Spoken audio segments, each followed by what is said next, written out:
Créame que es muy difícil hacer números, ecuaciones, cuando hay vidas humanas, y hablando de números son 51 la que se cobró este accidente. Pero Raúl, para llegar a los responsables va a haber que hacer números, y va a haber que hacer ecuaciones, y va a haber que hacer cálculos, y va a haber que entrar en un terreno matemático que es el que hacen los ingenieros en definitiva como para tomar medidas y poder determinar el impacto, la absorción del mismo. Hay que hacerlo, aunque sea difícil, porque estamos todavía llorando los muertos, me parece el punto de inicio como para encontrar responsabilidades. Exactamente, Alejandro, porque justamente de lo que se trata son medidas de prevención, medidas de seguridad que uno se puede estar enterando ahora de estas cosas, pero quienes son los responsables son justamente de que estas medidas de seguridad estén permanentemente. Estamos con el ingeniero Fernando Frediani, bienvenido ingeniero. Es un especialista, además titular de la Cátedra de Transporte Público. Administración de Transporte de Pasajeros Urbanos. Ajá, y dentro de una... En la Universidad de San Martín. Dentro de una tecnicatura en... especialización ferroviaria. Especialización ferroviaria, una especialización que además cada vez pareciera tener menos especialistas a partir de las privatizaciones, ¿no? Sí, justamente la Universidad de San Martín arranca con esta carrera nueva porque se nota que en el mercado laboral hay una falencia de especialistas en el tema ferroviario. Vamos a contarle a la gente, Raúl, que previo al inicio de estar en el aire estábamos charlando con el ingeniero y yo le preguntaba, ¿no? O sea, había una resistencia en ONCE que no es la que uno imagina en los tiempos modernos. Claro, sí la puede imaginar para los años que tienen esos ferrocarriles. Era una barrera, una madera con una barrera de hierro. No eran los clásicos amortiguadores que uno puede ver en otras terminales. Dentro de la misma terminal de ONCE también hay en otros andenes, no justamente en el andén del accidente. ¿Qué hubiera pasado? Estamos haciendo futurología. ¿Qué hubiera pasado si en vez de ese hierro que protege a los pasajeros que están fuera del andén, pero no a los que están dentro del tren, hubiera existido los dos amortiguadores clásicos? Sí, el volumen del impacto es función de la resistencia que le opone el sistema de protección. Entonces, si usted lo que absorbe de la energía del choque que está provocada por la velocidad que trae el tren cuando impacta, ¿qué por ciento se absorbe esa resistencia de la instalación?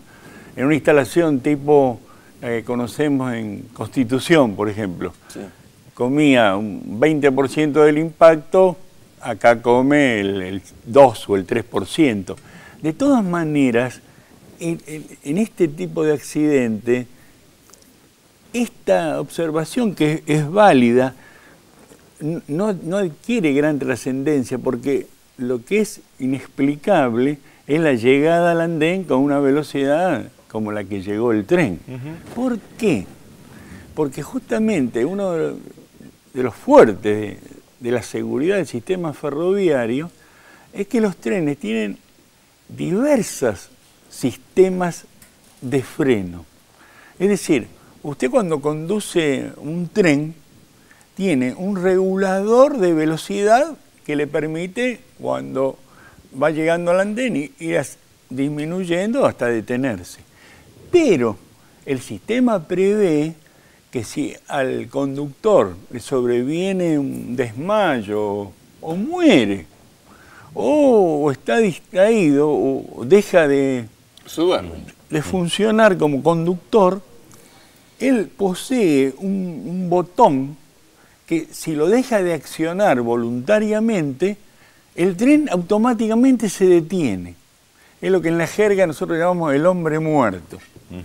Así que lo peor que le puede pasar al tren es que se para. Por lo tanto, el hombre... que si el que conduce no frena, el tren se para porque el hombre, deja de accionar supongamos, murió, un ataque. Sí. Cuando deja de presionar el botón, el tren se para. Pero además de eso, hay otro sistema que es... ¿Y acá qué pasó? Perdón, pero usted dice, el tren se para. En este caso, evidentemente, no se paró. ¿Por qué? Ahí viene, este es uno de los temas de la pericia. Ese sistema es lo que pasó. de seguridad primero, funciona. Claro. Segundo, el tema, yo tuve la oportunidad estos días de hablar con un ex fabricante de estos sistemas de compresores de frenos. Y me decía, ahí hay un problema. Si son ciertas las denuncias sindicales, que las formaciones salían con la mayoría de los compresores que no funcionaban, ahí hay un problema gravísimo que puede tener que ver con esto, Inclusive la hipótesis esta que describía el secretario de Transporte, que el seguimiento hace que el tren iba disminuyendo la velocidad de entrar y no se explican qué pasó en los últimos 300 metros. Bueno, si falló el sistema puede suceder esto. Pero el problema es así también, que hay que tener en cuenta. Por eso es compleja esta pericia. El tren está compuesto, en este caso, por ejemplo, 8 unidades. El accionamiento del freno actúa sobre 8 equipos diferentes. Cada equipo de freno tiene un compresor que genera el aire comprimido para que cada un par de ruedas se frene. Sí. ¿Qué es lo que hace esto? Se dice que de los 8 compresores había 3 que arrancaron cuando el tren empezó a funcionar, no funcionaban. ¿Esto qué significa? Que había 5 vehículos que sí frenaban y 3 no. Es decir, ¿esto qué quiere decir? No es que el tren tenía 0 capacidad de freno, tenía un 60%. Claro. Con lo cual, ¿qué es lo que cambia? La distancia de frenado y la velocidad de cual usted parte. Porque esto es como su auto, depende de la pastilla, es decir, de la calidad, de la capacidad de freno. Pero en ningún momento se podía pensar que tuviera capacidad nula. A ver, trasladando en un auto que no han dado flojo de freno y ha frenado bombeado para frenar. Eso ha pasado, ¿no? Es un peligro, ¿no? Por supuesto, pero eso, al claro, tren es transportar 600 personas. Es decir, evidentemente que es muy difícil que ninguno de los vehículos del tren pueda se rompan todas las unidades. Trasladándonos a una de las hipótesis de una combinación de fallas. Seguramente. Normalmente, en toda la historia de los accidentes ferroviarios, hay lo que se llama causas concurrentes. Es decir, hay más de un factor que interviene y cuando coinciden varios se produce. ¿Usted ha visto la filmación esa del tren, de la propia estación? Cuando ingresa el tren, segundos antes del impacto, se ve el ingreso de la formación a una velocidad que uno estima que es un poquito más alta de la normal, pero recién se ve el chispazo en las vías en los últimos metros. Daría la sensación, y lo estoy dando en potencial, antes de impactar, que ese famoso hombre muerto o ese famoso freno de emergencia fue activado cuando ya era tarde. Esto es lo que tienen que determinar los peritos. Esto es, si hubo una demora en poner en marcha los sistemas de emergencia. Porque cuando entró en la punta, usted imagínense que por lo menos tiene 300 metros. Si usted entra a 25, con cualquiera de los sistemas que dispone el tren, lo para. Y a lo sumo hubiera impactado, como muchas veces sucede, a 2 kilómetros por hora, pero ahí no había accidente. Lo que pasa es que impactó a una velocidad tal que está poniendo de manifiesto que chocó, como se dice vulgarmente, como venía. Ingeniero Frediani, usted obviamente es, aparte de una especialidad, es un seguidor del tema, del funcionamiento, de los trenes y demás. Sobre el tema del mantenimiento que están teniendo estos ferrocarriles, ¿qué nos puede decir? ¿Qué conocimiento tiene sobre las necesidades mínimas que deberían tenerse en materia de seguridad y lo que se está haciendo? Esta línea ferroviaria, el Sarmiento, yo fui gerente de ella en los años 80, así que la conozco, porque hice la gestión técnica administrativa de todas estas líneas metropolitanas de los pasajeros. El sistema de falta de mantenimiento viene de hace más de 50 años. Estamos hablando de unidades de vehículos que llegaron a la Argentina en el 58, 59, 60. Ya tenían uso. Esto hace que las normas de mantenimiento deban cumplirse cada vez con más rigidez, porque es una unidad que cada vez más precisa la atención. Pero también le digo que es una constante desde hace 50 años sobre este vehículo y el resto de la flota ferroviaria argentina, que la calidad del mantenimiento que se le brinda no es buena. A ver, ¿sabe una pregunta, Raúl? Porque faltan repuestos y falta horas de dedicación de cantidad de mantenimiento. Ingeniero, ¿qué es el rito? El rito por algo que le hemos leído en es un reglamento interno técnico operativo. Sí. Es un documento Sí. que da todas las normas a todo el sistema ferroviario sobre los distintos aspectos de la explotación, entre ellos las normas de seguridad. ¿Usted tiene conocimiento de los comentarios que dicen que este reglamento dejó de cumplirse en manos de empresas privatizadas? No, hubo alguna, como este rito también es muy antiguo, cuando se produjo la privatización hubo algunas modificaciones reglamentarias para adecuarla a los sistemas más modernos. Por ejemplo, dejó en los trenes de carga, desapareció el furgón, que era el último donde iban los guardas.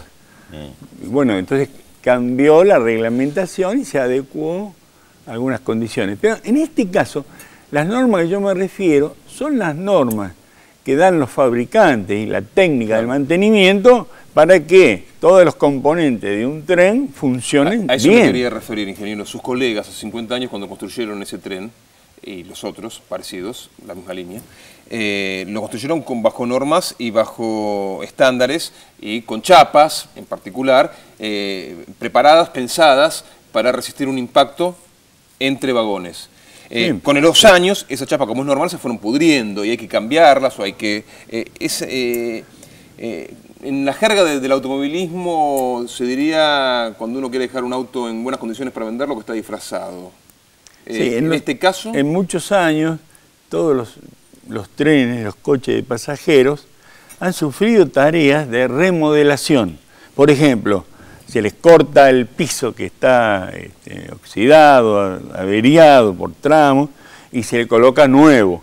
Se han hecho tareas a lo largo de los años. Sí, no, en ese sentido se han hecho tareas grandes de renovación, que no son las suficientes para que hoy el sistema ande perfecto. No, ¿sabe por qué lo pregunto? Porque una de las denuncias que han hecho los gremios fue justamente de que se han cambiado las chapas de los ferrocarriles en la remodelación y no han sido las chapas necesarias como para poder resistir la absorción y que por eso se penetró un vagón en otro 7 metros. No, pero esa no es la... La causa no es el tipo de material usado en la chapa de renovación. Ese es un efecto que se llama de telescopaje, que es cuando un vehículo se mete dentro del otro, pero no hay que buscarlo por ese lado.